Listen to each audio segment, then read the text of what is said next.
Kinausap nga ni Kaloy ito ngang si Nadia tungkol nga dito kay Makmak dahil sa susunod na laban nga raw nito ni Makmak kapag nga natalo nga niya. Ito ngang si Matador ay si Lance na nga raw ang susunod na makakalaban nga nito ni Makmak. Subalit tutol naman nga raw itong si Nadia. Subalit ito ngang si Nonoy ay puspusan ngang tinitraining itong si Makmak upang ang mas maging malakas nga ito.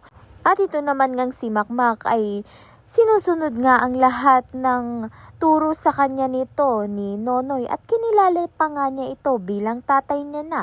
Kaya naman nga't natanggap na nga ni Makmak na nandyan na nga ang kanyang tatay Nonoy. Sa kabilang banda naman nga, ito ngang nahuli nga ni Makmak na magkasama nga itong si Matador at si Chloe. Lingid nga sa kalaman nito ni Makmak na matalik na kaibigan nga ni Lance ito ngang si Matador at sinabi nga ni Lance na wala nga pa raw boyfriend itong si Chloe.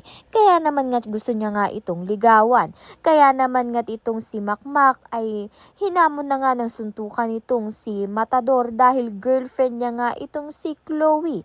Wala naman nga kaalam-alam itong si Matador dahil sikreto nga lang ang relasyon nilang dalawa. Kaya naman nga't yan at iba pa ang dapat nating pakaabangan. Maraming salamat sa iyong panonood.